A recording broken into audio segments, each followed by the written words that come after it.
새 차 구매하시나요? 카동의 실시간 금융 데이터 분석으로 금리는 낮게, 캐시백은 높게. 전문 매니저를 통한 견적 비교와 계약을 한 번에. 내 차 비싸게 팔고 꼼꼼한 출고 점검 및 프리미엄 패키지까지. 이 모든 혜택을 카동에서 한 번에. 새 차 살 때 카동.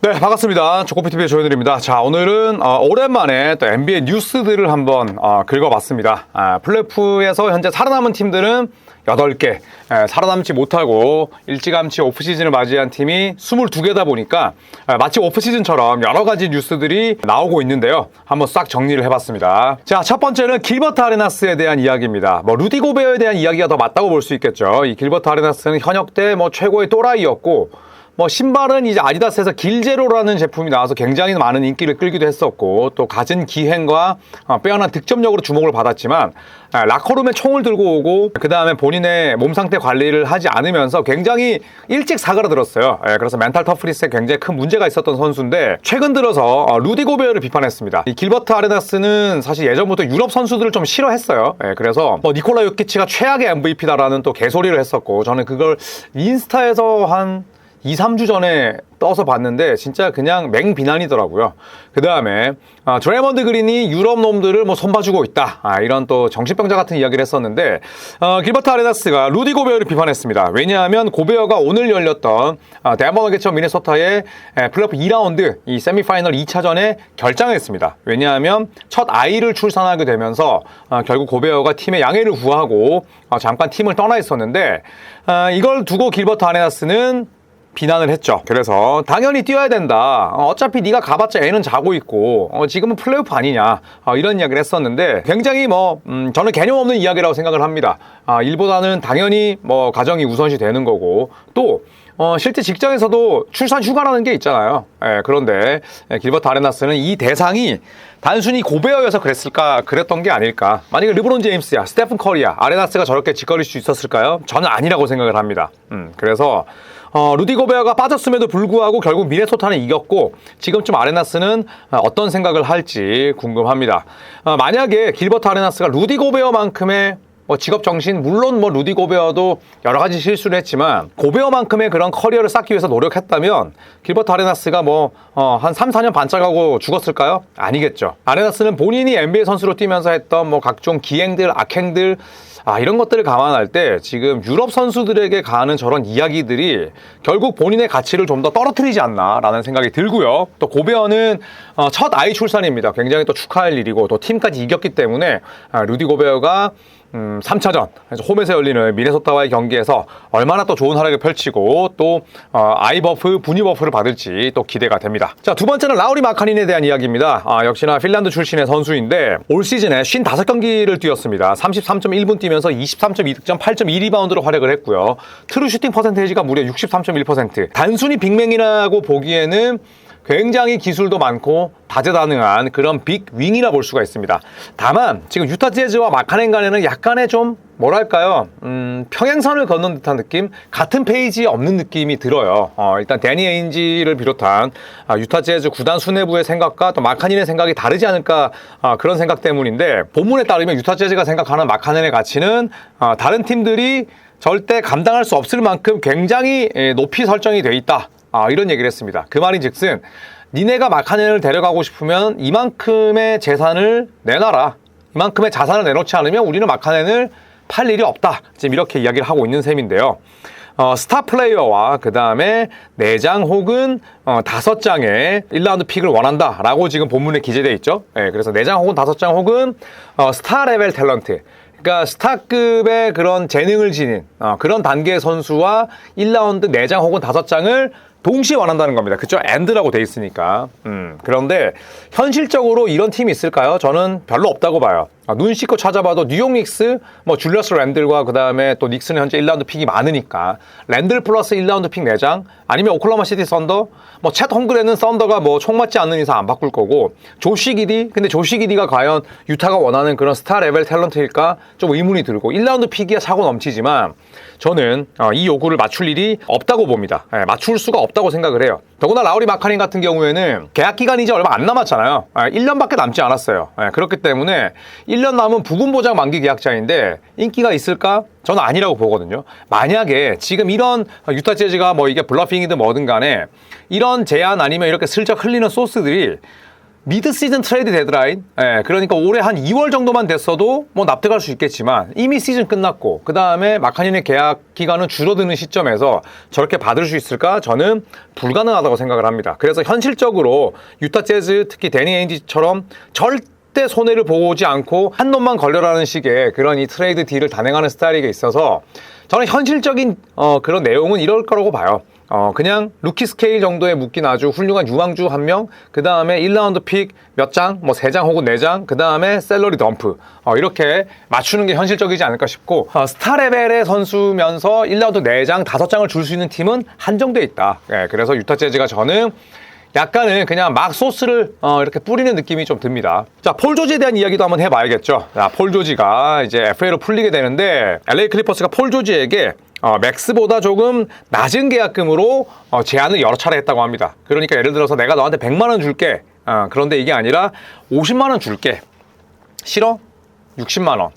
싫은데요? 그래? 65만 원? 70만 원? 지금 이런 상태인 거죠. 근데 일단 폴 조지가 여러 차례 거절을 했다고 나와 있습니다. 그렇죠? 그래서 멀티플 컨트랙 오퍼니까 여러 차례 했다는 거잖아요. 멀티플이니까 최소 2번인 건데, 하지만 폴 조지는 모두 다 거절했다고 합니다.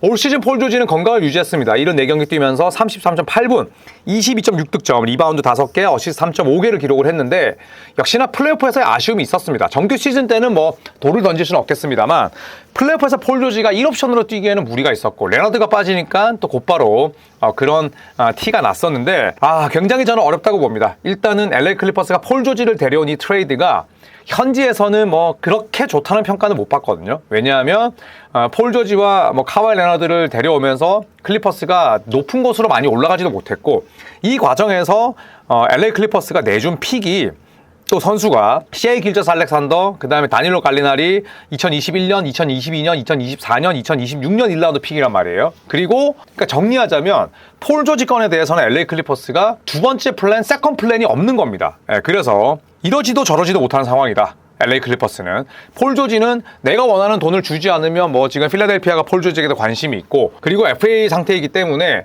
폴 조지는 지금 클리퍼스에 남는 걸 최우선 하지만 반드시 돈을 받고 싶어 하는 거죠. 자, 그래서 이 폴 조지 드라마가 어떤 식으로 끝날지 또 궁금합니다. 자, 그리고 클레이 탐슨 이야기를 해봐야겠죠. 자, 올랜도 매직과 클레이 탐슨의 이야기는 시즌 도중에도 여러 차례 접점이 좀 있었습니다. 올랜도 매직이 클레이 탐슨에게 굉장히 큰 관심이 있다라고 또 이야기가 나왔고, 또 샴지의 보도에 따르면 클레이 탐슨 역시도 올랜도 매직에게 관심을 보이고 있다라고 이야기를 합니다. 올 시즌 기록 클레이 탐슨은 77경기를 뛰었습니다. 77경기 뛰면서 17.9득점, 3.3 리바운드, 야투 43%, 3.38%, 트루 슈팅 퍼센테이지 57.6%. 임팩트가 정말 있었던 몇 개의 엉망인 경기를 제외하면 그래도 꾸준히 제 몫을 해낸 셈이에요. 그리고 클레이 탐슨은 본인이 정신이 건강해질 수 있는 그런 선택을 하겠다라고 했는데, 올랜도 매직도 사실 어떻게 본다면 날씨만 놓고 본다면 샌프란시스코는 오클랜드보다 더 좋거든요. 휴양 도시고, 그 다음에 클레이 탐슨이 보트 운전을 굉장히 좋아하는데 올랜도는 뭐 대표적인 해안 도시고 휴양 도시죠. 그리고 또 젊은 선수들을 이끌 수 있는 그런 위치이기 때문에 정말 클레이 탐슨이 올랜도 매직으로 이적한다고 해도 저는 놀랍지 않을 것 같습니다. 자, 그리고 올랜도 매직도 클레이 탐슨이 필요한 이유는 정규 시즌 기준으로 올랜도 매직의 3점 시도 개수가 29위, 성공 개수가 30위, 성공률이 24위예요. 그러니까 3점은 잼병이라는 거지. 이 클리브랜드 캐벌리어스와의 1라운드도 복귀를 해보면 진짜 3점 답답했거든요. 왜냐? 정통 슈터가 없으니까. 제일런 석스, 일단은 뭐 수비 위주의 선수가 기복이 심하죠. 마켈 펄츠 3점 못 쏩니다. 게리 해리스 크리에이팅이 안 되죠. 반케로 3점이 늘었지만 안쪽에서 플레이하는 걸 아직도 더 좋아하고, 프란치 바그너 역시도 볼륨이나 뭐 성공률이 괜찮지만 정통 슈터라고 볼 수는 없죠. 빅 윙인 거지.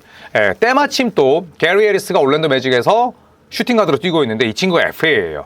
그렇다면 게리 해리스가 아닌 클레이 탐슨이 온다면 3점 지표에 대한 뭐 업그레이드의 정도는 2단계, 3단계가 되니 저는 가능성이 충분하다고 생각을 합니다. 자, 그리고 피닉스 선즈가 프랭크 보겔 감독을 제외한 코칭 스텝을 전부 물갈이할 것이다 라는 루머가 나왔습니다. 그래서 제 사견으로는 프랭크 보겔 감독도 갈아치워야 된다고 보는데 일단 피닉스 선즈는 감독만 제외한 나머지 어시스턴트 코치를 전부 다 바꾸겠다.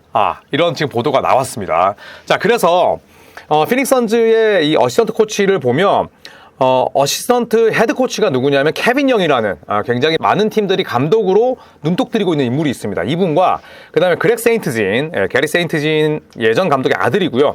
데이브 피즈데일, 이분은 또 감독 출신이기도 하죠. 예전에 또 마이애미의 빅3와 어시스턴트 코치를 또 하기도 했었고, 그리고 또 퀸튼 크로포드, 마일즈 사이먼, 예전 애리조나 대학에서 마이크 비비와 함께 호흡을 맞췄던 그분이고요. 그 다음에 존 루카스 3세, 이분도 어시스턴트 코치 경험은 굉장히 많습니다. 존 루카스 감독의 아들이고요. 그 다음에 드루 에스롭, 그리고 존 파스토렉 등이 있는데, 저는 뭐 어시스턴트 코치 바꾼다고 해서 피닉스 선즈의 체질이 개선될까요? 저는 그렇다고 생각하지 않습니다. 물론 각 어시스턴트 코치들이 하는 역할, 그리고 또 팀에 미치는 영향이 많지만 우리가 다 군대 가봤잖아요. 분대장이 진짜 바보 등신 같으면 그냥 그 소대, 분대는 그냥 영원히 그냥 삽질을 하는 거야. 곡괭이질을 하는 거고. 그래서 저는 프랭크 보겔 감독이 챔피언 출신이고 그 다음에 올랜도, 인디애나 거쳐서 LA 레이커스, 피닉스까지 괜히 뭐 오랫동안 장수하는 감독이 아니긴 합니다만 지금처럼 피닉스 선즈의 그런 불균형 로스터를 이겨낼 만큼 어울리는 인물이라 생각지는 않아요. 그래서 사견입니다만 보겔 감독을 제외하고 코칭 스텝 물갈이 한다고 해서 저는 바뀔 게 없다. 그렇게 생각을 해요. 우리가 뭐 그런 거랑 비슷하죠. 약간 사양이 낮은 차를 샀는데 예를 들어서 뭐 풀옵션이 아니라 그냥 우리가 차를 샀는데 뭐 약간 높은 사양 풀옵션 차를 살 수 있는 여유는 없고 그냥 내가 정신 승리하려고 약간 브랜드 튜닝하는 느낌? 엠블럼 튜닝하는 느낌? 그런 느낌이어서 딱히 피닉스 선즈 팬들 입장에서는 반가울 소식은 아닌 것 같아요. 자, 그리고 댈러스 매버릭스가 제이슨 키드 감독과 연장 계약을 맺었습니다. 샴지의 보도였는데요.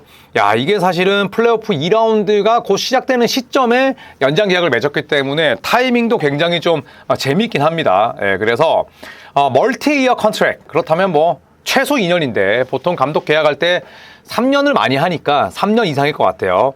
그래서 이 댈러스 매버릭스가 루카 돈치치 에라에서 제이슨 키드 감독과 함께 할 때 처음으로 컨퍼런스 결승을 갔습니다. 그리고 지난 시즌은 플레이오프 미끄러졌고 이번 시즌 2라운드 진출이기 때문에 무언가 좀 성과가 애매해요. 그리고 제이슨 키드 감독이 사실 공격 디자인을 잘하는 인물은 아닙니다. 물론 어빙과 돈치치가 있긴 합니다만 어빙에 대한 출전 시간 관리도 좀 아쉽고 공격 디자인에 대한 작업도 좀 미진한데 댈러스는 화끈하게 제이슨 키드 감독에게 연장 계약을, 그것도 플레이오프 도중에 2라운드 결과를 지켜보지도 않고 선물을 했습니다. 자, 그리고 러셀 웨스브룩이 본인의 인스타로 성명을 발표했습니다. 최근 자신을 둘러싼 루머와 각종 논란들과 또 현재의 생각에 대한 성명문을 인스타를 통해 발표를 했었는데요. 이게 이제 한 매체에서 웨스브룩은 행복하지 않았고 특히나 11월에 주전 포인트 가드 자리를 잃었는데 이 부분에 대해서 언해피가 있었다. 그 다음에 식스맨 역할을 맡는 것에 대해서도 불만이었다. 로렌스 프랭크 사장이 웨스브룩을 계속 설득했어야 됐다. 뭐 이런 얘기를 했단 말이죠. 그래서 이런 보도가 나오고 나서 웨스브룩이 그 루머는 헛소리고 나는 항상 이기고 싶어서 최선을 다했고 그리고 나는 클리퍼 소속으로 행복했고 우승을 위해서 앞으로도 노력할 것이다 라고 본인의 인스타에 이야기를 했습니다. 완벽히 뭐 잘못된 뉴스였기 때문에 웨스브룩 입장에서는 뭐 내가 이렇게 명확하게 내 입장을 밝히지 않으면 본인이 계속 오해받고 까이는 상황이거든요. 왜냐하면 계속 뭐 잘못된 이야기들은 확대 재생산되고 절대 당사자가 나서지 않잖아요. 절대 바로잡을 수 없습니다. 왜냐하면 나는 그냥 배가 아팠는데 한 단계 거치니까 방귀를 꺾고 한 단계 거치니까 똥을 쌌고 한 단계 거치니까 그냥 바지 내리고 집에 갔다가 돼 있거든요. 그렇기 때문에 웨스브룩이 진솔하게 본인의 성명문을 인스타로 발표를 했습니다. 자, 다만 1라운드 활약은 좀 아쉬움이 있었어요. 6.3득점, 1.7어시스트, 야투 50개 던져서 13개 넣었습니다. 26%, 3점 17개 던져서 13개 실패. 그래서 3점이 23.5%. 그러니까 1라운드 활약상은 굉장히 좋지 못했는데 어쨌든 뭐 활약이 좋지 못했던 것과 별개로 잘못된 그런 뉴스, 그 다음에 또 완전히 그냥 내 뜻을 곡해하는 그런 기사가 나오면 이렇게 웨스트브룩처럼 적극적으로 대응할 필요가 있다라는 거는 저희가 느낄 수가 있었죠. 자, 그리고 1985년생 베테랑이죠. PJ 터커가 플레이 옵션을 사용하기로 결정했습니다. 2024-25 시즌에 플레이 옵션, 내가 옵트인 할지 옵트아웃을 할지 결정할 수 있는 그런 권리를 가지고 있었는데 결국 옵션을 행사하기로 결정을 했고요. 무려 11.5mm입니다. 우리나라 돈으로 따지면은 뭐 한 130억 되는 거죠. 그래서 PJ 터커는 사실 NBA 선수로서 수명은 끝이에요. 올 시즌도 15.7분 뛰면서 1.7득점, 2.7 리바운드, 트루 슈팅 퍼센테이지가 50.7%인데 과거처럼 수비를 잘하는 것도 아니고 그냥 좀 미안하지만 NBA 선수로서의 삶은 끝이 났습니다. 그런데 당연히 내가 플레이 옵션이기 때문에 돈은 더 받아야죠. 그래서 선수의 권리를 또 제대로 활용한 사례이기 때문에 일단 클리퍼스는 PJ 터커에게 다음 시즌도 11.5mm를 줘야 되는 상황인 거죠. 자, 그리고 지미 버틀러에 대한 이야기들이 많이 나오고 있습니다. 올 시즌 50경기밖에 뛰지 못했어요. 그래서 22경기나 결정을 했고 이거는 뭐 사실 계속 재방송되고 있는 상황입니다. 지미 버틀러가 올드스쿨하고 플레이오프에서 강하지만 또 내 몸 관리에 대해서는 뭐 좀 아쉬움이 있어요. 왜냐하면 선수는 뛰어야 되는데 그러지 못하니까. 그래서 20.8득점, 5.3 리바운드, 5어시스트, 플레이오프 1라운드도 부상 때문에 뛰지를 못했습니다. 자, 지미 버틀러는 연장 계약을 맺을 수 있는 권리가 있어요. 자, 하지만 마이애미는 계속해서 뭐 지속적으로 뱀 아데바요에 대한 뭐 이야기는 굉장히 많이 하는데 그런데 지미 버틀러에 대한 언급은 하지 않고 있다. 이 부분을 좀 주목할 만하다라고 보는 거죠. 그러니까 만약에 내가 연장 계약을 맺을 수 있는 선수가 있다 하면 구단 쪽에서 일부러 막 소스를 흘리죠. 우리는 얘네들이랑 무조건 계약할 거야. 우리는 연장 계약 맺을 거야. 뭐 규모는 대충 이 정도로 적어줘. 다 기자들에게 소스 뿌리거든요. 그런데 지금 마이애미 비트라이터라든지 뭐 지역 신문 기자들이 지금 구단 쪽에 접촉을 해도 구단에서 버틀러에 대한 이야기를 지금 안 하는 거야. 그걸 지금 굉장히 주목할 만하다. 그래서 마이애미와 버틀러는 헤어질 수도 있다. 지금 이런 이야기가 나오는 겁니다. 그냥 뭐 루머로만 나오는 게 아니라. 그리고 얼마 전에 팬 라일리 사장이 그런 얘기를 했었죠. 버틀러? 그래. 근데 네가 경기에 뛰지 않으면서 뉴욕과 보스턴에 대해서 이러쿵저러쿵 하는 거는 좋지 않다. 입 닥치고 있어라. 이런 얘기를 했단 말이에요. 그러니까 사실 팬 라일리 하면 별명 자체가 더 보스일 정도로 굉장히 카리스마 넘치고 뭐 르브론 제임스와도 결국 사이가 안 좋아서 르브론 제임스가 마이애미 떠나기도 했었고 또 유도니스 하슬렘을 디스하기도 했었어요. 타일러 히로의 롤을 놓고 야 하슬렘 너 더 닥쳐. 뭐 이런 얘기를 할 정도로 굉장히 강성입니다. 그런데 그 팀의 회장, 사장, 보스가 우리 팀 선수를 그런 식으로 공식 기자회견에서 경기도 못 뛰었으면 그냥 주둥이 닥치고 있어라 이런 얘기를 하진 않거든요. 그래서 좀 이상한 분위기가 감지되고 있는 것만은 분명하다. 그래서 버틀러가 어떻게 될지 한번 지켜보시는 것도 오프시즌에 굉장히 큰 재미가 될 것 같습니다. 자, 그리고 마지막 소식입니다. 웬반야마에 대한 뉴스인데요. 자, 빅터 웬반야마가 99명의 투표인단에게 모두 1위표를 받아서 만장일치로 신인왕을 차지했습니다. 2015-16 시즌 이후에 만장일치 신인왕은 처음이고요. 그 당시에 칼 앤서니 타운스가 받았었죠. 만장일치 신인상의 역사를 살펴보면 1984년에 랄프 샘슨, 1980년대에 하킴 올라주원과 트윈 타워를 이뤘던 어떻게 본다면 웬반야마 이전의 웬반야마 같은 선수였어요. 근데 부상 때문에 오래 뛰지 못했고 1990년 팀 선배였던 데이비드 로빈슨도 만장일치 신인상, 2011년 블레이크 그리핀 만장일치로 신인 왕이었습니다. 그리고 2013년에 데미안 릴라드 역시 마찬가지였고요. 2016년에 카렌서니 타운스 이후에 2020년대 루키로는 처음입니다. 그리고 8년 만에 받게 됐고요. 올 시즌 기록을 살펴보면 11경기밖에 쉬지 않았어요. 그리고 29.7분, 그러니까 30분은 안 뛰었는데 21.4득점, 10.6 리바운드, 3.9 어시스트, 1.2 스틸, 3.6 블락, 필드골도 46.5%면 좀 실망스러울 수 있지만 3점을 32.5%로 넣었으니 저 정도 키에 그다음에 저 정도 역할을 하는 데 있어서 굉장히 좋은 퍼리미터 샷을 던졌다라고 저는 생각을 합니다. 트루 슈팅 퍼센테이지는 아마 더 경력을 거듭할수록 무조건 더 오를 거예요. 60%대로.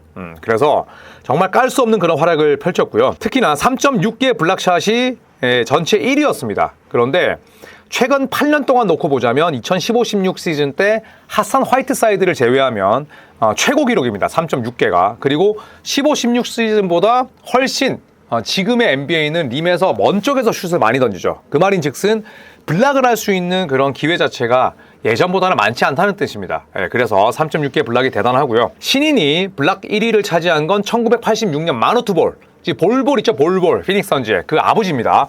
그래서 1986년 마누트볼 이후로 처음이니까 약 38년 만에 나온 기록입니다. 그만큼 대단하죠. 자, 그리고 제가 스텝 뮤즈의 기록을 조금 더 찾아봤는데 블락 리더였고요. 그 다음에 스톡스 리더. 이제 현지에서 스톡스라는 단어를 많이 쓰는데 이거는 스틸과 블락을 합친 합성어예요. 그래서 스톡스도 전체 1위. 그 다음에 지난 30시즌을 놓고 봤을 때 루키로서 최다 블락을 기록을 했고요. 그 다음에 블랙 그리핀 이후로 처음으로 루키가 20십을 기록을 했습니다. 여기에 한 시즌에 250개의 블락과 100개 이상의 3점을 기록한 NBA의 유일한 선수이자 첫 번째 선수입니다. 그만큼 이 빅터 웬반야마가 어마어마한 활약을 펼쳤음을 알 수가 있습니다. 이제 2년 차를 맞이하게 될 웬반야마의 활약도 굉장히 궁금하지만 또 모국에서 열리는 프랑스 파리 올림픽 프랑스 대표팀으로 또 뛰게 될 웬반야마의 모습을 또 기대해 주시는 것도 좋을 것 같고 또 올해 파리올림픽의 미국 대표팀뿐만 아니라 프랑스 대표팀처럼 우승에 도전할 수 있는 이런 팀들의 경기도 공중파를 통해서 볼 수 있을 가능성이 높습니다. 그래서 웬반야마의 올림픽 나들이를 기대해 주셔도 좋을 것 같습니다. 이상 NBA 소식 이모저모였고요. 저는 다음 시간에 또 돌아오도록 하겠습니다. 고맙습니다.